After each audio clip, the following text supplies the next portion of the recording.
नमस्ते स्टूडेंट्स, मैं B S Upadhyay visual fit के ऑनलाइन क्लासेस में आप सभी का स्वागत करता हूं। आज स्टूडेंट्स हम लोग बहुत ही इंपॉर्टेंट टॉपिक्स पढ़ेंगे। जो अभी जितनी टॉपिक्स आपकी चल रही थी अकाउंट्स की, सभी टॉपिक्स इंपॉर्टेंट ही हैं, लेकिन सबका एक अपना अपना एक रूप होता है, एक अपनी पहचान होती है, एक अपना अपना स्थान होता है अकाउंट्स में। तो अभी जितने भी टॉपिक्स आपके चल रहे हैं ये सभी अकाउंट्स में आपके लिए बहुत ही इंपॉर्टेंट है। इसीलिए स्टूडेंट्स, अभी तक हमारे चैनल को सब्सक्राइब नहीं किया तो उसको सब्सक्राइब और बेल आइकन को जरूर दबाइए, जिससे हर वीडियोस आपको पहले मिले। और जो वीडियो आपने पहले नहीं देखा है उनको देखिए, जिससे आपके अकाउंट्स पे और आपके अकाउंट्स या 11th या 12th के कॉमर्स तक के स्टूडेंट भी हैं जो अकाउंटेंसी करना चाहते हैं या जो प्रोफेशनल स्टूडेंट जो अकाउंट्स कर रहे हैं, उनके लिए बहुत इंपॉर्टेंट टॉपिक है जिसका नाम है प्रोविजन। प्रोविजन यानी प्रावधान।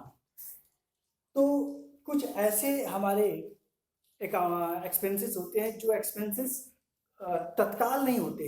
कुछ संभावना, मतलब ऐसा होता है कि जैसे आज मुझे कल का उसको पैसा देना बाकी है। जैसे आप कुछ ऐसे खर्च होते हैं जो भविष्य में होना है, जिसको अभी हम अनुमान लगा देते हैं भविष्य में ये खर्चा वहाँ पे होगा।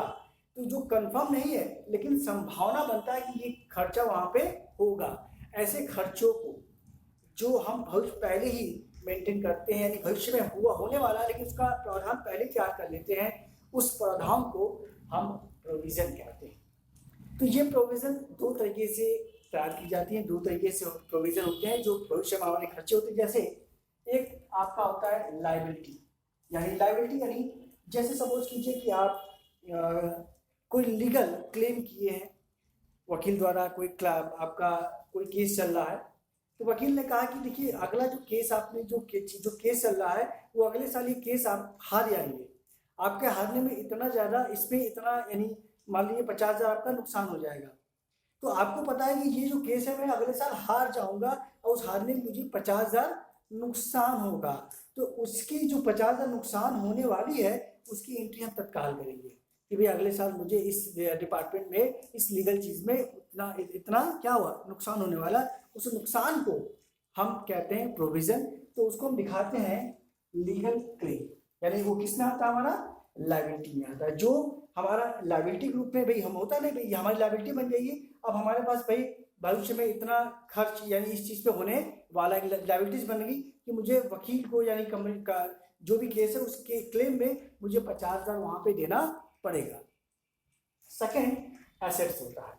एसेट्स जैसे डिप्रिसिएशन, भाई जो भी एसेट्स इस्तेमाल करते हैं बिजनेस ऑपरेशन में, तो हमें पता है कि भविष्य में इस एसेट्स की वैल्यू इतनी घट जाएगी, इतनी वैल्यू इसकी डाउन हो जाएगी। तो उसको हम किस में दिखाते हैं, प्रोविजन फॉर डेप्रिसिएशन में दिखाते हैं।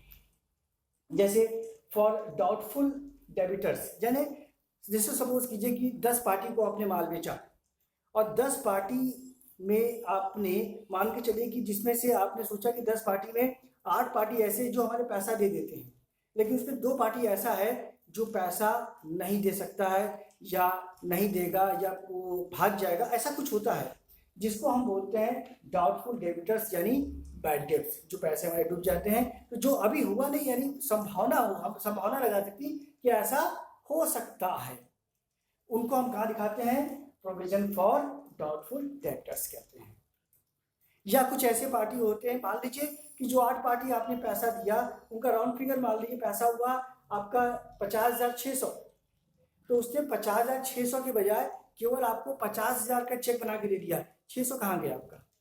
कई लोग भाई जो फुटकर पैसा होता है उसको नहीं देते हैं, बस राउंड फिगर पैसा होता है उसका पेमेंट आपको कर देते हैं। तो 600 रुपये आपको बिजनेस करना, उनके सारे लंबे तरीके से आपको डीलिंग करनी है, तो आपको 600 रुपये सहना पड़ेगा। लेकिन उस 600 को आप कहाँ दिखाएंगे, प्रोविजन फॉर डाउटफुल डेब्टर्स में दिखा देंगे कि भैया हमारा 600 रुपये नुकसान हो गया। या कुछ भाई भविष्य में ऐसे है कि किसी चीज़ पे हमें टैक्स अभी देना बाकी है, यानी इस चीज़ पे हमारे इनकम टैक्स इस चीज़ पे इतना टैक्स जाएगा, इस चीज़ पे इतना टैक्स जा सकता है। ये भी जो भविष्य में टैक्स देना है उसका जो एक प्रोविजन फॉर्मेट है उसकी कल्पना अभी हो सकता है अभी है, नहीं भी हो सकता है, लेकिन अगर होने की संभावना है तो उसको हम किसमें दिखाएंगे, प्रोविजन फॉर टैक्सेशन में दिखाएंगे। सैलरी, सपोज कीजिए कि जो सैलरी है, रेंट है, किसी टाइप के एक्सपेंसेस है, जो मुझे किसी व्यक्ति को देना बाकी है, मुझे 2 महीना बाद देना बाकी है, मुझे 6 महीना बाद देना बाकी है, मुझे अभी देना 2 महीना बाद देंगे, तो ऐसे जो भी एक्सपेंसेस होते हैं उनको बोलते हैं प्रोविजन फॉर सैलरी पेबल या प्रोविजन फॉर रेंट पेबल। ठीक है, यानी कहने का मतलब जो आउटस्टैंडिंग, जिसको बोलते हैं आउटस्टैंडिंग, जो आउटस्टैंडिंग एंट्री होगी जिनको आपको देना बाकी होगा, वो सारी आउटस्टैंडिंग एंट्री हम किस में दिखाते हैं? प्रोविजन में। ये बहुत इंपॉर्टेंट टॉपिक है स्टूडेंट्स, इसको ध्यान से सुनिएगा।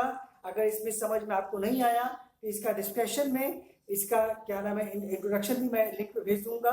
ठीक है, और वीडियो को सब्सक्राइब और लाइक कीजिएगा जिससे हर वीडियो आपको पहले मिले। धन्यवाद, नमस्कार।